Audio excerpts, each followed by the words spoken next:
Hello दोस्तों, स्वागत है आपका एक और नई स्टोरी के साथ। आज हम बात करेंगे लांस नायक मोहन नाथ गोस्वामी जी के बारे में, जो कि मातृभूमि के प्रति अपना फर्ज निभाते हुए 3 सितंबर 2015 को वीर गति को प्राप्त हो गए थे। लांस नायक मोहन नाथ गोस्वामी जी का जन्म उत्तराखंड के नैनीताल जिले के लाल कुआं गाँव में हुआ था। उनके पिताजी भी भारतीय सेना में अपनी सेवा दे चुके हैं। बचपन से ही लांस नायक मोहन नाथ गोस्वामी जी को सेना में जाने का शौक था, इसलिए वह सुबह शाम सेना में जाने की तैयारी करते रहते थे। आखिरकार उन्होंने 2002 में भारतीय सेना की पैराशूट रेजिमेंट को ज्वाइन कर लिया। उन्हें पैराशूट रेजिमेंट की 9वीं बटालियन में तैनात किया गया था। ट्रेनिंग पूरी करने के बाद वह एक बहादुर सैनिक के रूप में देश की सेवा कर रहे थे। जब वह अगस्त 2015 में कश्मीर में तैनात थे तो उन्होंने 11 दिनों में 3 बार आतंकवाद विरोधी अभियानों में हिस्सा लिया था और इन अभियानों में उन्हें सफलता भी मिली थी।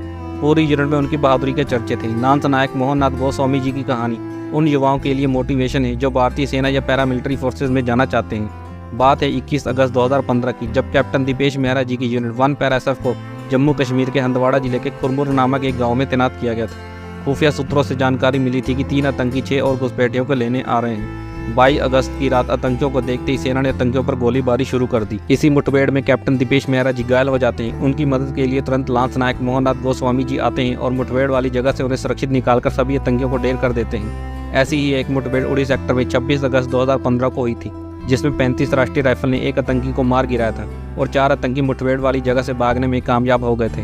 उन आतंकियों को खत्म करने का काम 9 पैरा SF जवानों को सौंपा गया था। 12 जवानों की टीम ने आतंकियों को ढूंढकर उनको मौत की घाट उतार दिया था। इन 12 कमांडो में लांस नायक मोहन नाथ गोस्वामी जी भी शामिल थे।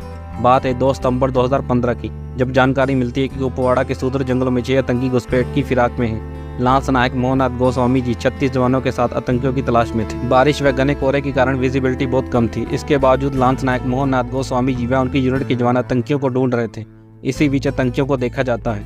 आतंकियों को सरेंडर करने के लिए कहा गया, पर आतंकी जवानों पर गोलीबारी शुरू कर देते हैं। लांस नायक मोहन नाथ गोस्वामी जी द्वारा आतंकियों पर भारी गोलीबारी की जाती है, जिसमें से एक गोली आतंकी को लग जाती है, लेकिन वह आतंकी मारा नहीं जाता। इसके कुछ समय बाद गोलीबारी दोनों तरफ से बंद हो जाती है। तभी अचानक आतंकियों द्वारा ग्रेनेड लॉन्चर से जवानों पर हमला कर दिया जाता है, जिसमें हमारे 2 जवान गंभीर घायल हो जाते हैं। उन जवानों को बचाने के लिए लांस नायक मोहन नाथ गोस्वामी जी आगे बढ़ते हैं। तभी आतंकियों द्वारा भीषण गोलीबारी की जाती है, जिसमें उनके साथी गंभीर घायल हो जाते हैं। आतंकी फायरिंग करते हुए आगे बढ़ते जा रहे थे। उन आतंकियों को रोकने के लिए लांस नायक मोहन नाथ गोस्वामी जी ने फायरिंग की। इसी बीच उन्हें 2 गोलियां लग जाती हैं, पर नीचे गिरने से पहले उन्होंने आगे बढ़ रहे 2 आतंकियों को मार गिराया था और गंभीर घायल होने के कारण लांस नायक मोहन नाथ गोस्वामी जी वीर गति को प्राप्त हो जाते हैं। उनकी वीरता व बहादुरी के लिए उन्हें अशोक चक्र से सम्मानित किया गया था।